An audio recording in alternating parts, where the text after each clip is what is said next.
So, ladies and gentlemen, it is my great pleasure to introduce our esteemed guest speaker, Dr. Indranil Basuray, a distinguished cardiac electrophysiologist and professor of cardiology and public health, hailing from Memphis, Tennessee, USA. His expertise in the field of cardiology and his profound dedication to public health have earned him a prominent place in the medical community. Dr. Basu Ray is not only a leading figure in conventional medicine, but also a passionate advocate for the integration of yoga as a complementary approach to healthcare. He is the visionary founder and chairman of the American Academy for Yoga and Medicine, an organization dedicated to exploring the synergies between yoga and modern medical practices. With a wealth of knowledge and experience at his disposal, Dr. Basure is here to share his insights on the intersection of diabetes management and yoga. His unique perspective promises to shed light on the potential benefits that yoga can offer in the holistic care of individuals living with diabetes. Please join me in extending a warm welcome to Dr. Indranil Basure. We are honored to have him here today to enrich our understanding of this vital topic. So, to start with, my first question to you, sir, would be, can you elaborate on the specific yoga asanas and practices you recommend for managing diabetes, and how are they contributing to blood sugar control? So, what you have to understand is diabetes is a lifestyle disorder. So, any lifestyle disorder has to be treated not by medicine, by changing lifestyle. And as you know, there's an epidemic of diabetes going on. 1 in 10 people in the US and India have diabetes. India is becoming the epidemic center for diabetes. And as you know, nobody dies from diabetes. People die from heart disease because of diabetes. So in 2025, it's expected that India will beat America in the number of heart attacks because of its number of diabetes and hypertension. So it's not just a question of asanas. That's a misconception that we always do, because it's a profound misconception, because reducing yoga to only asanas is an insult. Like, I tell you, I'm going to give you, say, 1 crore rupees whenever you ask for me, and you come and ask me for 10 rupees. Is that a good idea? It's not. Similarly, yoga, 5% of yoga is asanas, only 5%. 95% of yoga has other techniques like breathing, meditation, mindfulness. So, diabetes is a disease that not only needs physical exercises like asanas or postures, what we call asanas in Sanskrit or in Indian languages, but it also needs breathing technique that changes our nervous system. It also needs mindfulness and meditation, which is in Sanskrit, they come as pratihara, which means concentrating the mind, dharana, which means mindfulness, and dhyana, which means meditation. Because what this does is it does neuroplasticity and changes your brain. If you do not change your brain, if you continue to be stressful, if you continue to be anxious, if you continue to be depressed, your diabetes will only get worse, and it doesn't matter how much medicines you take. So, yoga is not relegated to only asanas. It is the whole gamut of yoga that has to be implemented, including the first two phases of yoga, that is yama and niyama. You have to eat your meals in the right time. You have to eat small meals a day. You cannot overfill your stomach. You cannot have a non-judicious meal of eating fast food, lot of large meat, and all those stuff. So every other than samadhi, which is basically a stage of your existence, all the other 7 stages of yoga is important in diabetes care. Now, if you ask me one particular asana, I think the Surya Namaskar is the most powerful one, which helps in diabetes. I hope that answers your question. Yes, definitely. Actually, it gives a lot more because all of us somewhere think yoga is equal to asanas, but there's so much more to it. And I think that is a beautiful insight that we got today. So this leads Thank me you. to my second question, which is there is an importance of dietary modifications, as you mentioned, in conjugation with yoga for diabetes management. Could you provide some specific dietary guidelines on recommendations that individuals with diabetes should follow? Yeah. So number one, diabetic should not be following what a normal Indian does. Like they should have a good breakfast, a good meal, good lunch, and a ton of food during dinner. That's not what is appropriate. You need to have small meals in a day, 5 to 6 small meals. 90% of the time that you eat your food, be slow, eat properly, don't be stressed out, don't rush. Eating food is important part of life. So enjoy eating your food. One of the meals preferably should be a lot of salads, which could be anything: green peas, cabbages, fruits. Fruits does not mean if you're diabetic, you cannot take things like pineapple, mangoes, but there are other fruits which you can take. So, at least one meal should be vegetables, fruits, and at one big meal, that is either the lunch or dinner. Most of the meals, as I said, should be small and have less carbohydrate. So try to avoid. Listen, diabetes does not mean you're in jail. You can't eat good food. You can't do good. You can do everything, but everything should be in moderation. So if you eat too much, you live less, you'll be eating less. If you live right food, you live longer, you'll eat more. If you live till 90 years healthy, you'll eat more. Or will you, if you live till 40 years and die of a heart attack, will you eat more? Obviously, if somebody who lives for 90 years will eat double that. So the idea is not to eat once, but enjoy your meal. You can have a cake, you can have a pastry, you can have an ice cream also, but they should be part of a well planned meal so that your meal is not stuffed with carbohydrate, because that will increase your glucose, that will damage your brain, that will block your arteries in the brain causing stroke, arteries in the heart causing heart attack. You might get your legs chopped off because it blocks arteries in your legs, which is one of the saddest part of diabetes. People get blind. So it's having the right meal. So people tell me, "Oh, I am diabetic, so unfortunately I cannot. It's my life is gone." No, that's a wrong idea. The idea is to have carbohydrates, but have carbohydrates in a way that is well plattered, so that it does not. Let me stop this. It does not block your meal. It does not sort of affect your. Sorry about that. It does not affect your the total amount of carbohydrate you're taking in one particular meal, as long as it is spread and you don't have more than maybe maximum 50% or 60% of your food as carbohydrate. Try to eat food which may have carbohydrate but doesn't have instant sugars. Like, don't put in sugar directly into your tea or coffee.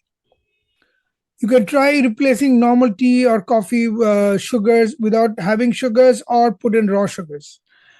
Don't try to put I don't even support the use of things like saccharin and other things, because a lot of these have their own side effects and they are not natural either. You have to understand sugar is also not natural, which we don't understand as human beings. Our predecessors, we lived on earth for 6 million years, we never used sugar. Sugar is an example of our civilization. So sugar started using like 5 to 6 thousand years. So sugar is as toxic to the body as if I ask you to go into the jungle and start eating plants. Would you do that? No.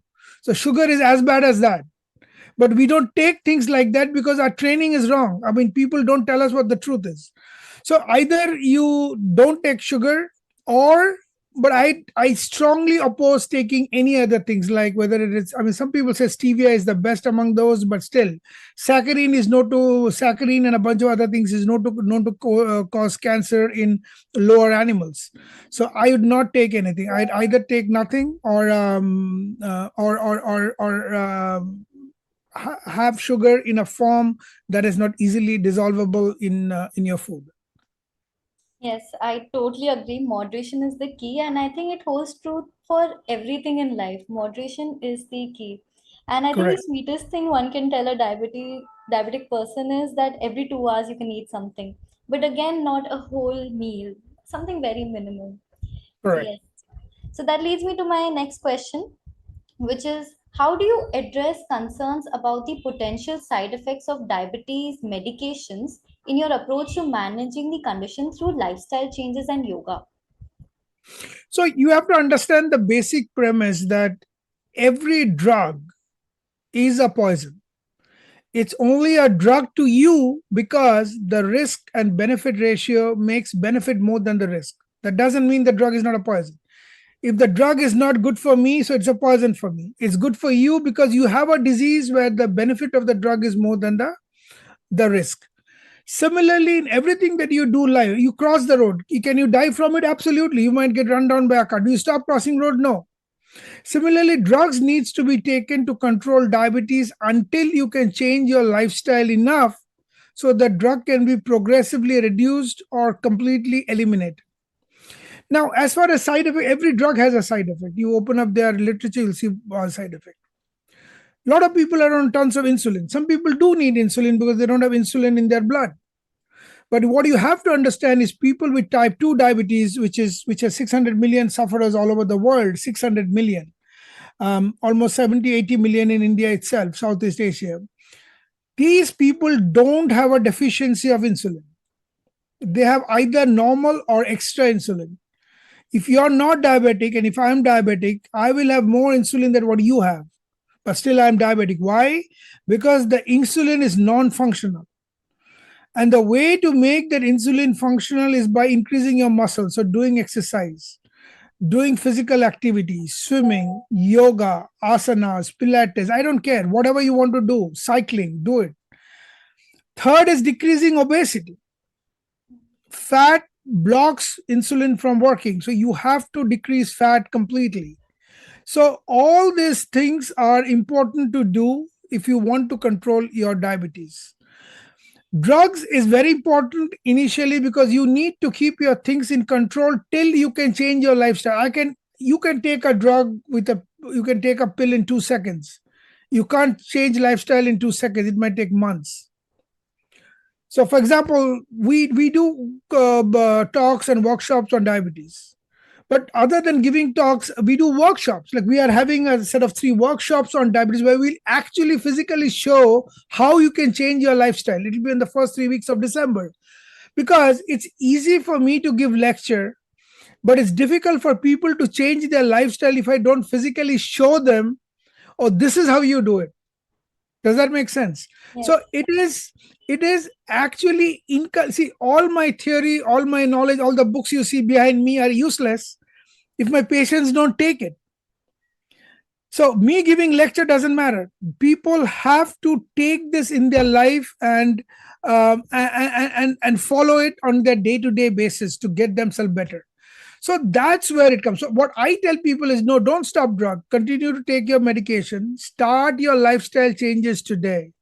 Maybe in 3 months, maybe in 6 months, maybe in 1 year, you'll slowly get off drugs or at least get your drugs reduced substantially. Does that make sense? Yes, yes. I think it's very important to have a altogether lifestyle modification, because if you Correct. don't do everything, if you don't strike a balance with everything, none of it is going to be useful. Just doing Correct. one won't help. There has to be a Exactly. balance. That's Okay. correct. So I'll move to my next question. So could you share some success stories or examples of individuals who have effectively controlled their diabetes through lifestyle changes and yoga practices you advocated? Tons of them. We regularly have workshops, and workshops where we have hundreds or thousands of people.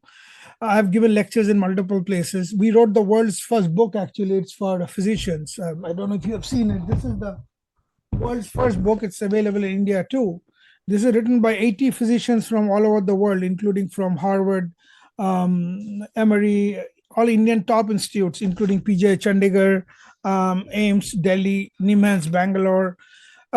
These are for physicians so they can actually teach patients how to do yoga. What is the science behind? So there is, other than my experience, there are hundreds of doctors. They're all allopathic doctors all over the world who have used yoga to treat diabetes and have been extremely successful. So it's beyond something that I am saying, you are saying, he is saying, but XYZ is not saying. These have all been published in peer-reviewed medical journals. And the best thing is, these are not published by somebody like you or me who's from India. This is published by people who are not even Hindus, not from India, never been to India. They may be Muslims, they may be Christians, they may be Jews. They have no concept about yoga. They are just physician scientists. They are physicians who are doing research and they showed that it works. So what can be better than that? I mean, tomorrow you do a test, they might say you are biased because you're an Indian and you like yoga. They might say the same thing about me. What about that guy who doesn't even know how to spell yoga, but he makes people do yoga and shows that it helps? And there are hundreds and thousands of papers on that. So this is endless number of people have. But the question is, it's not easy. And I'm not saying it's easy. It's much easier to take a pill. Yes, but the pill comes with a side effect. Number one. Number two, some medicines, till now, some medicine actually causes more heart disease than actually in America, we got them banned. There's a drug called pioglitazone that causes heart failure. Very good drug as far as diabetic is concerned, causes heart failure. So the problem is that medicine comes with a big side effect, adverse effects. If you can change your, and medicine is not the cure. You know what the cure is. The cure is changing your lifestyle. So you can have medicine to control your blood sugar initially. You can till you can initiate changes in your lifestyle. So that's what should be the mantra for everybody. So yes, there are hundreds and thousands of patients who have done it, well published in every medical journal known to mankind, and there's no questions on that. Yes, I think this is something which is science backed and people need to start believing. And there's no gain when So that invest is in that is the gain. biggest problem why people don't believe it, because some of this is being told by so-called tons of gurus who have no medical knowledge. Number one, they don't even have spiritual knowledge. Some of the gurus are just running corporations. They're minting money. I mean, we had gurus in our Esther years, like say Buddha or Swami Vivekananda or Shankaracharya. They had at least spiritual knowledge, so they did not need a mundane medical or PhD knowledge. So nowadays, the gurus, they don't even have a formal education, neither they have spiritual attainment. So we are lost. And yoga, you can stand on your head for half an hour. That doesn't make you a great yogi. Even a monkey can stand if you teach the monkey enough. Maybe I will take 1 year, a monkey will take 10 years, but monkey will do maybe better than me after end of 10 years. So it's not the postures, it's understanding the science. Right. You are a dental surgeon. If I tell you I know more about teeth than you do, am I not stupid? Mm. So the question is that is the problem in India. So what has happened is people have lost belief. So that's why we have to publish books like this. This is the world's first book, which actually tells not only the people but also the doctors that you got to use it for your patients. We have reached a place, we have an epidemic. Thousands of people will be dying, having heart attacks, having stroke, having blindness, will have their legs chopped off if we don't take it as an emergency and do the right thing. So that is because of all this. For years, I mean, yoga is nothing new. It's 10,000 years old. So whatever I'm telling you, I've not discovered it for the first time. I have absolutely no contribution in it. I'm just trying to put it in a scientific way so that people understand it and accept it and inculcate them in their own life, which is the most important reason why somebody should follow yoga.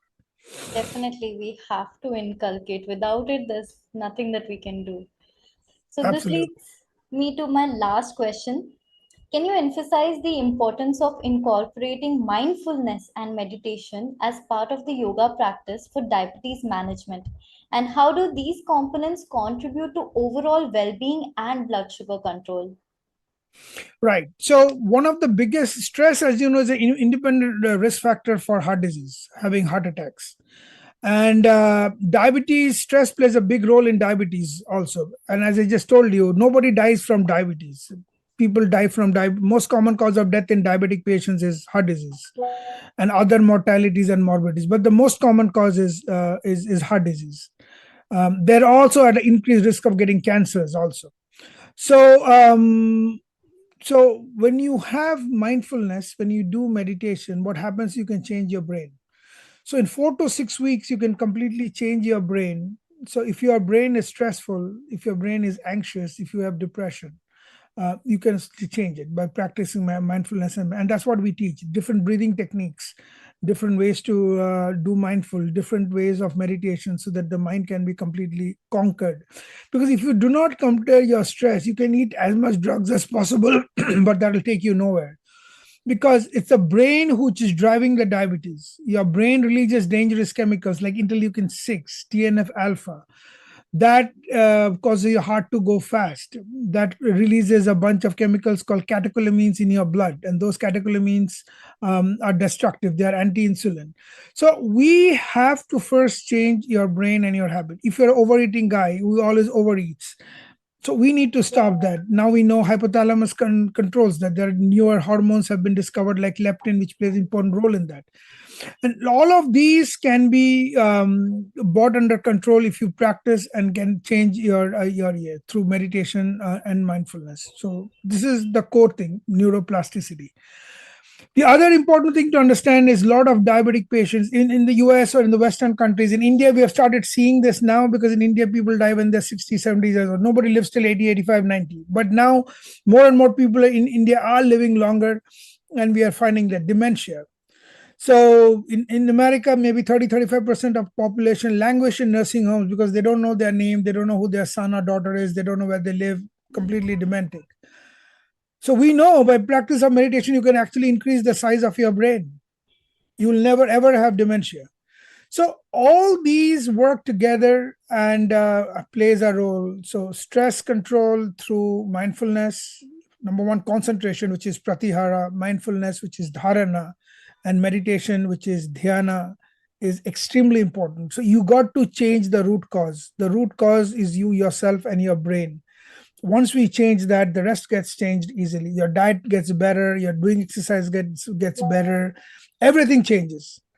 But until you do that, it's like your roof is leaking and you put in a few bamboo sticks to prevent the water from coming, or you put a bucket to collect the water. That's not, you got to change the roof. So if your brain is a problem, you can take as much insulin and take whatever drugs you want. They're all cosmetic. They'll keep your doctors happy. He can tell you, listen, I'm getting you great medicines and your blood sugar is controlled. It'll keep you happy, though foolishly. You think my blood sugar is very well controlled. No, it's not. It's a progressive disease. And the only way to really cure it is changing lifestyle, not by taking more and more medicines. Because today you might start with a couple of tablets. In 10 years, you'll end with eating tablets in morning, afternoon, evening instead of having normal food. Because there's a number of, I mean, on an average, a heart failure patients have maybe 16 to 20 drugs they have to take. So that comes to a stage because you have not done what you should have done much before. So that's why I tell people that instead of going there where there's non-return, you should try to put a break much earlier so that you can completely return and cure yourself. So thank you, sir. And any message that you would like to give to our audience on this World Diabetes Day? Oh, absolutely. So the body is a powerful machine. Okay, it's extremely powerful. Now, most of you have heard about a car called Tesla. Okay, the car can drive by itself. So when I drive, I have a Tesla, it drives by itself. So as a doctor, it helps me because it stops at red light, goes by itself. So imagine we discovered car less than 100 years back. And now we have a car that is self-driven. Imagine the machine that you and I are, which lived in this earth for 6 million years. Now, nobody is stopping you to drive a Tesla like a broken ambassador without reading the manual. You can still do that. You still go from place A to place B. So 90% of us are using this machine that God or nature created like a broken ambassador. Let's start using it like, if a human being can create a Tesla in 100 years, imagine that person, the God or the nature who created this machine in 6 million years. This machine is extremely powerful. You can do almost everything that you want. But you got to learn the manual, just like you have to read the Mercedes or the Tesla manual. So what is that manual? That manual is known as yoga. You got to learn what to do, what to eat, how to live. That's it.